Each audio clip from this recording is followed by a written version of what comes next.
meminjamkan kepada kita sesuatu. Pada saat kita pulangkan milik Allah, nafas ini milik Allah, harta ini milik Allah, badan ini milik Allah, dipinjamkan oleh Allah, diberi pekerjaan, diberi sekolah kita, dibesarkan kita dengan izin Allah. Allah pinjamkan semuanya. Pada saat kita pulangkan harta tersebut, apakah Allah hanya mengucapkan terima kasih? Tidak. Allah beli kembali. Adakah orang yang setelah pinjamkan mobil, waktu dipulangkan, ya udah saya beli lagi nih, mobil ini saya beli lagi ya. Tapi ini punya bapak, enggak apa-apa, saya beli aja. Punya sendiri dibeli lagi. Tidak ada, itu hanya pekerjaan Allah. Allah pinjamkan gaji kepada kita. Kita disuruh pulangkan kepada Allah melalui anak yatim, fakir, miskin, naik haji. Tapi Allah tidak mengucapkan terima kasih. Allah mengatakan, ku beli. Innallaha ashtara minal mu'minin amwalahum wa anfusahum bi'anna lahumul jannah. Ku beli hartamu, ku beli jiwamu, ku beli badanmu. Dengan apa? Dengan surga. Tidak layak Allah disandingkan dengan barang pinjaman manusia. Masa dibeli lagi? Padahal itu miliknya. Maka Bapak dari belakang Allah, pertama sekali yang harus kita fahami bahwa berusahalah untuk mendatangi Allah. Kalau sudah mampu, jangan meninggal kecuali kita berniat untuk berbagi yang sudah mampu. Kemudian Bapak dan Ibu yang dimuliakan Allah, sedikit maklumat bahwa tujuan seseorang berhaji tentunya ingin mabrur. Kalimat mabrur biasanya didengarkan dari semua orang.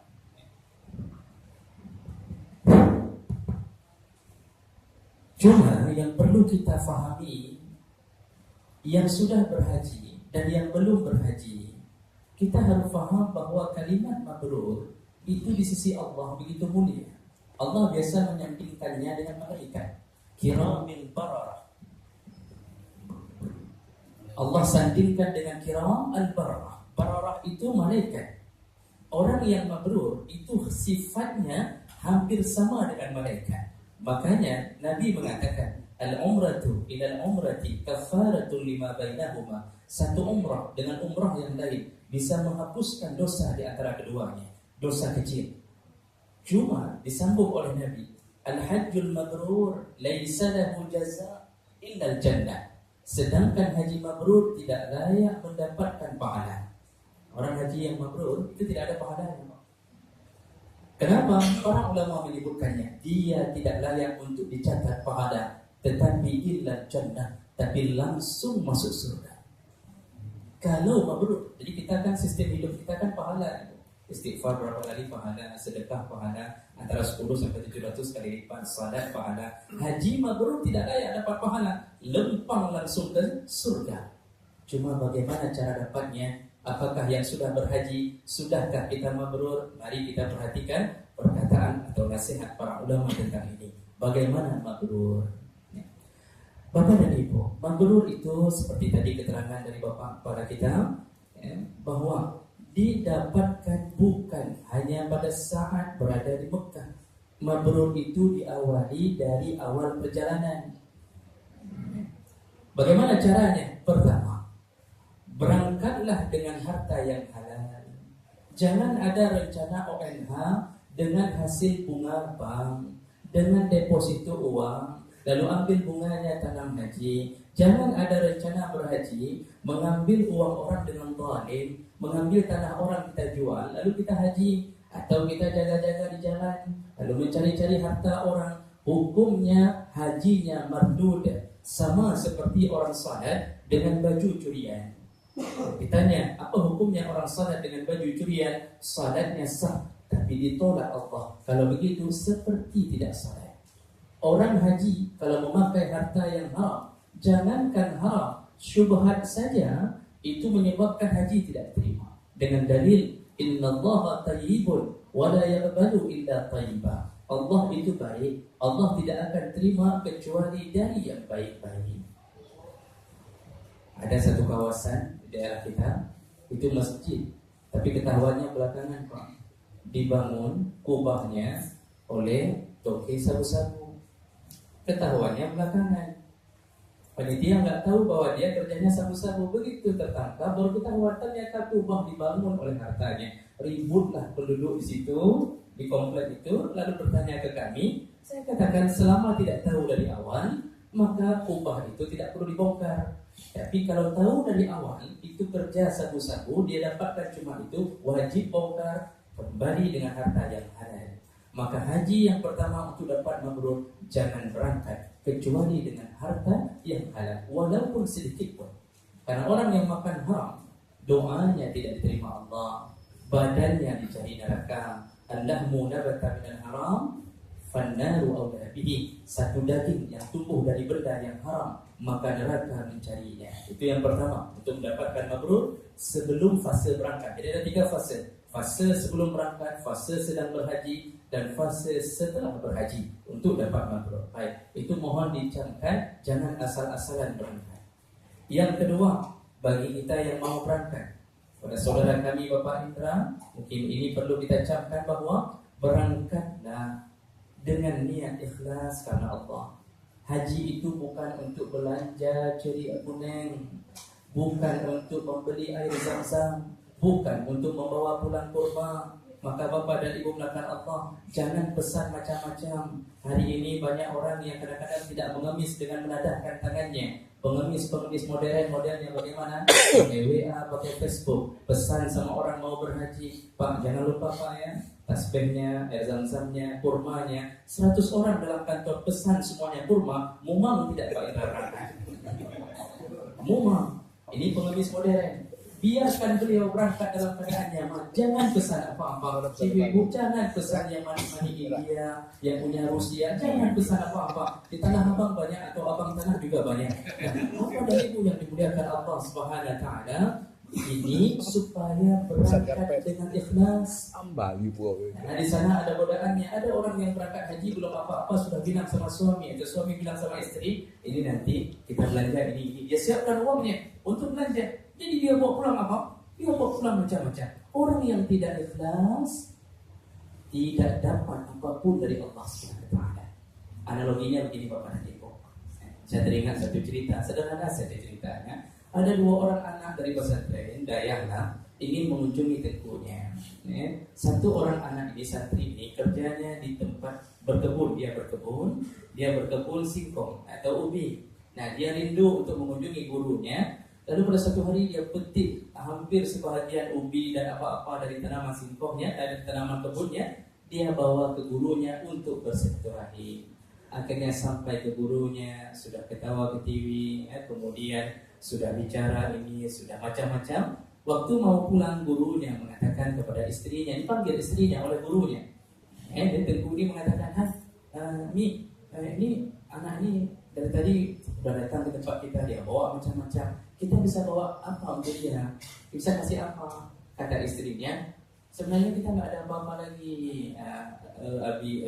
Yang ada cuma seekor anak kambing, itu pun sudah terakhir. Oh kata si Tengku, nggak apa-apa lah, menghormati dia begitu hebat, menghormati dia. Ayo bawa anak kambing itu bawa. Nah akhirnya diberikanlah kepada si santri ini. Dia pergi dengan singkong, dengan ubi, dia bawa pulang kambing. Ikhlas karena ingin mengunjungi tengkunya. Begitu di tengah jalan ketemu sama santri kedua, kerjanya kedai kelontong, di kedai kelontong. Dia lihat, dia tanya, dari mana? Dari rumah Tengku Fulan. Ini apa ini? Kok bawa kambing? Kata si, saya tadi pergi, saya cuma bawa ini, tapi ternyata Tengku ini memberikan saya ini, anak kambing ini. Oh kalau begitu, ya sudahlah selamat ya. Akhirnya timbul pikiran di santri yang kedua, kalau daun ubi saja dibawa bisa dapat anak kambing, dia yang kedai kelontong bisa jadi dapat Avanza kalau dia bawa isi kedainya. Dikumpulkanlah telur, ayam, gula, beras, segala macam. Akhirnya besoknya dia berangkat ke rumah Tengkunya. Niatnya, karena lihat tadi ada anak kambing yang dibawa oleh santri pertama. Dia datang disambut baik oleh Tengkunya, bicara sana, bicara sini. Begitu mau pulang, hati santri berdebat-debat kira-kira apa yang mau dikeluarkannya. Akhirnya Tengku dipanggil istri, ini apa yang bisa dibawa nih? Ini juga luar biasa nih baiknya, macam-macam dibawa untuk kita, telur udah 1 tabang, minyak makan hampir 10 kilo, macam-macam. Apa bisa kita balas ke dia? Si santri berdebat-debat. Istri Tengku mengatakan, kemarin masih ada anak kambing B, tapi habis itu kita nggak ada apa-apa lagi. Yang ada daun singkong kemarin pemberian sini, santri yang ini. Ya sudah, daun singkong bawa semuanya. Akhirnya dikeluarkan daun singkong, dikasih ke santri kedua. Pergi dengan semua alat kedai kelontong, pulang dengan daun singkong. Tidak ikhlas karena Allah. Begitu banyaknya orang hari ini pergi dengan 35 juta, pulang hanya dengan celik kuning saja. Tidak dapat pahalanya, tidak ada apa-apanya. Kenapa? Berangkat bukan karena ikhlas kepada Allah Subhanahu wa taala. Jadi mohon direnungkan, berangkat jangan sedikit pun terfikirkan Mekah itu bukan tempat rekreasi, tempat ibadah. Sama seperti kita mau menuju salat. Tadi kata Bapak Kepala ulang-ulang konsentrasi, bukan belanja. Jadi jangan fikirkan untuk kehidupan yang enak di sana. Nah, Bapak dari belakang Allah. Kemudian berikutnya, bagi yang mau berangkat untuk mendapatkan mabrur, petuah para ulama berikutnya, berangkatlah dengan melepaskan semua yang tertinggal dalam keadaan baik, baik perasaannya, baik dalam keadaan uangnya. Maksudnya begini, jangan ada hati yang tersakiti, jangan ada orang yang terzalimi dengan kita tidak bayar hutangnya. Berangkat jangan berhutang, yang berhutang bayar dulu hutangnya. Kenapa? Orang yang berangkat haji meninggalkan hutang, sedangkan orang yang ditinggalkan tidak dibayar, dia termasuk golongan terzalimi. Apa kata Nabi? Orang zalim tidak ditolak doanya. Kalau kita berangkat, ada orang yang belum kita bayar hutangnya berpuluh juta, kita sudah berangkat. Perkataan pertama bagi orang yang ditinggalkan adalah, dia akan mengatakan, iya Pak, yang berangkat haji, dia sudah berangkat, hutang kita tidak dibayar. Mudah-mudahan meledak pesawatnya, mudah-mudahan macam-macam doanya. Doa orang yang terzalimi tidak ditolak. Sedangkan orang yang tidak dibayar hutangnya itu termasuk dhulmun, pekerjaan zalim. Maka berangkatlah, walaupun Rp1.000 kita pernah berhutang waktu mengambil telur, mungkin di kedai mana datangi sebelum berangkat, lepaskan itu dulu. Kalau tidak berbahaya. Banyak orang tidak lepas urusannya dengan manusia lain, kemudian di sana bermasalah. Saya pernah baca kitab, Pak. Ada seorang yang datang haji, sudah sampai di depan Ka'bah. Dia tanya kepada saudaranya, mana Ka'bah? Saudaranya mengatakan, ini di depanmu Ka'bah, cuma beberapa meter. Saya tidak nampak, mana Ka'bah? Kok saya tidak bisa lihat? Tidak bisa lihat Ka'bah. Kenapa? Akhirnya anaknya melapor. Orang ini melapor ke salah satu imam di sana. Imam di sana suruh telepon ke kampung. Apa pekerjaannya? Ternyata pekerjaannya dikasih tahu oleh orang di kampungnya, dia adalah tukang sihir, dukun. Dia pernah menyihir seseorang sampai meninggal dunia. Allah nampakkan langsung, dia tidak bisa melihat salah satu rumah Allah Subhanahu wa taala, yaitu dia tidak nampak Ka'bah. Nah, berbahaya. Pernah saya dapat juga cerita, seorang istri berangkat dengan kemarahan suaminya. Sebelum berangkat sudah duluan minta cerai. Nah, duluan terjadi minta cerai, diceraikan, dan suaminya bukan orang yang layak untuk diminta cerai. Apa yang terjadi? Tidak sadar, mulai dari naik pesawat sampai turun kembali ke pesawat di Sandar Muda, baru kembali kesadarannya. Wallahu a'lam, itu yang saya dengarkan. Maka cukup berbahaya berangkat dalam keadaan ada yang tersakiti. Maka hari ini momen yang baik, datanglah kepada orang-orang atau bapak-bapak yang sudah datang, ibu-ibu yang sudah datang, yang bermasalah, punya mungkin sesuatu yang tersinggung hati selama bekerja, maafkanlah. Dan kepada yang berangkat, mohonlah maaf ikhlas karena Allah Subhanahu wa taala. Mudah-mudahan Allah berkahi kita di waktu berangkat. Ini hal yang pertama yang harus kita camkan sebelum berangkat. Baik. Kemudian untuk mabrur fase yang kedua, yaitu sudah berada di tanah haram, di Makkah. Untuk diingat, Allah Subhanahu wa taala itu prosedur syariahnya sama seperti orang jualan. Pak, kalau kita beli jeruk, dia timbang, kita minta 1 kilo. Dia taruh cuma 9, sekian on. Maukah kita membayar dengan harga 1 kilo? Tidak. Allah tidak akan berikan pahala kepada ibadah yang cacat. Salat cacat, dia salat, pikirannya melayang. Apakah Allah beri pahala? Tidak, cacat. Kita saja tidak mau terima barang cacat, Allah tidak mau terima. Maka oleh karena itu, berilmulah sebelum atau pada saat melakukan ibadah. Tahu bagaimana cara melakukannya. Haji ini lebih dominan ibadah fisik. Jadi kalau kita diam saja, tidak baca doa, tidak ada, tetap sah hajinya selama fisik mengerjakan sa'i, tawaf, wukuf. Selama fisik ada, tetap sah. Cuma kurang afdal.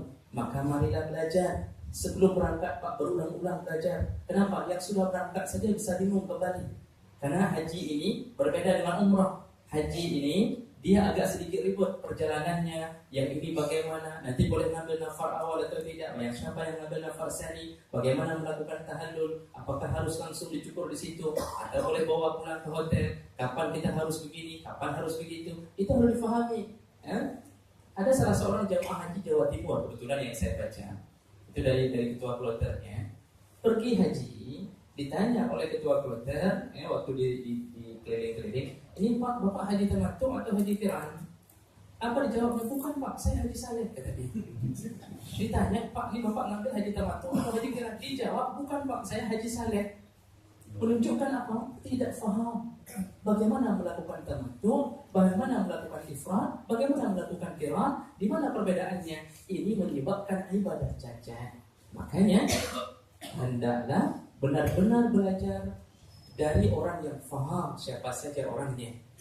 Kemudian berikutnya, waktu di sana berusaha berdoa sebanyak-banyaknya Pak di segala tempat. Itu tanah diberkahi Allah.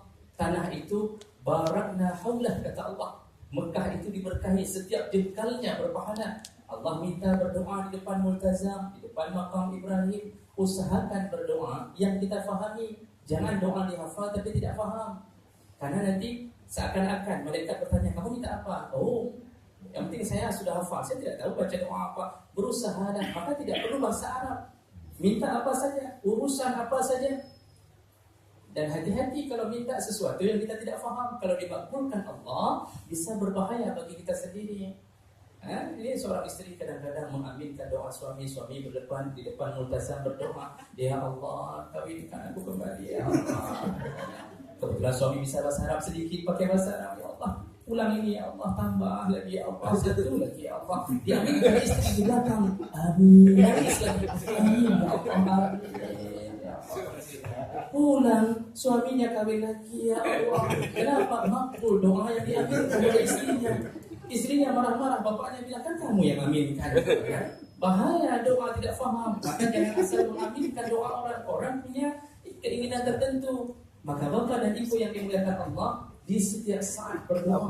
Itu wukuf di Arafah, itu tempat makbulnya doa. Jangan sampai pengalaman banyak orang wukuf di Arafah digoda syaitan. Tanah itu haram, tapi tidak haram bagi syaitan. Artinya dia bisa masuk. Banyak orang wukuf di Arafah membuka WA dan Facebook, mulai dia melakukan komunikasi dengan orang di kampungnya. Adik, bagaimana kabarnya? Udah makan nak? Ada ingat telur mata sapi yang mama buat terakhir? Mama mungkin begini, tunggu mama yang mama rindu segala macam. Tidak ada doanya, sibuk dengan urusan itu. Inilah orang-orang yang berhasil dijebak oleh syaitan. Padahal ibu yang dekat Allah, berhajilah seperti kita mau salat. Bagaimana khusyuknya kita mau salat? Cuma bedanya orang yang tawaf, kata Nabi, itu tawaf itu salat. Cuma bedanya tawaf boleh ngomong, kalau salat tidak boleh ngomong dalam hadis. Jadi lakukanlah yang terbaik. Allah mengingatkan, jangan lakukan pantangan Allah. Dalam surat Al-Baqarah ayat 194 disebutkan, ayat 104 disebutkan, Al-Hajju ashhurun ma'lumat. فَمَنْ فَرَضَ فِيهِنَّ الْحَجَّ فَلَا رَفَثَ وَلَا فَسُوقَ وَلَا جِدَالَ فِي الْحَجِّ. Barang siapa yang sudah kena kewajiban haji, jangan lakukan pantangan 3 perkara. Pertama, wala rafasa, jangan ngomong porno. Jadi kalau sedang ihram, sudah niat ihram, itu jangan ngomong porno lagi, walaupun bersendagurau dengan istri. Dicukis-cukis istrinya. Jadi jangan ada muah-muah lagi di situ. Kalau di sini tidak mengapa, di sana jangan ada ngomong lagi Pak. Itu kalau sudah ihram saja, habis ihram silakan. Kalau tamattu ada jeda, bahkan di sana ada Mang Udi namanya. Kalau dulu ada pasar seng, Mang Udi itu menyediakan kamar barkah namanya. Jadi wala rafasa, jangan ngomong yang sifatnya porno. Artinya walaupun cuma menyindir-nyindir, jangan. Kemudian wala fusuqa, jangan maksiat. Mana fusuk, fasik?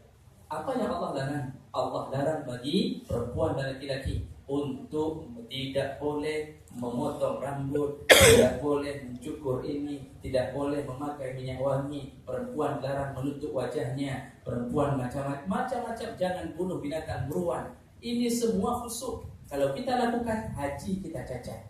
Berusahalah untuk tidak melakukan fusuk.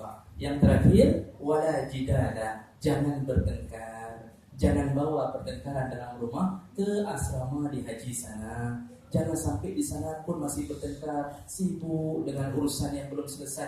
Lupakan itu. Ada saya lihat bapak dan ibu satu orang, waktu dia mencoba mengambil susu, di sana dibagi-bagi susu. Kadang-kadang ada orang-orang yang ingin melakukan tabarruk, sumbang, dilempar susu. Ini saya lihat langsung. Begitu mau ditangkap, lepas, kena mukanya.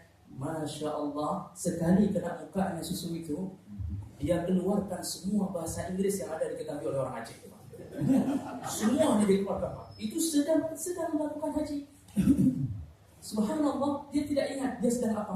Maka jangan bertengkar sama sekali. Kalau ada hal-hal kecil, gara-gara urusan nasi tidak masak atau basi makanan, bersabarlah. Itulah ujian dalam ibadah. Jadi hati-hati, yang bagi ingin melakukan haji, bercobalah untuk melakukannya 100% sesuai dengan petunjuk. Nah, fase terakhir yang ingin kita ceritakan, InsyaAllah 5 menit atau paling lama 10 menit lagi. Setelah itu kita bisa menikmati bersama-sama bau-bau yang sudah masuk ke dalam sini. Bapak dan Ibu belakang Allah untuk mabrur. Apakah Allah setelah kita haji begitu sampai di Iskandar Muda, lalu malaikat datang menulis fulan mabrur? Belum, Pak. Semua ibadah kita itu belum berakhir, bisa diambil kembali. Salat bisa makbul, tapi begitu kita mengumpat orang, maka salat kita kembali dikirimkan ke orang. Puasa kita makbul, Ramadan kita makbul, tapi kemudian kita melakukan hal-hal yang sifatnya membanggakan kembali puasa kita, Allah cabut kembali. Maka haji pun begitu. Maka jagalah setelah haji, berusahalah mabrur, menjaga layaknya orang yang baru selesai haji. Jangan sombong setelah pulang haji. Ini kadang-kadang ada orang dipanggil namanya pun tidak boleh lagi. Dipanggil nama Pak Muhammad, dia nggak lihat lagi. Pak Haji, dia baru lihat.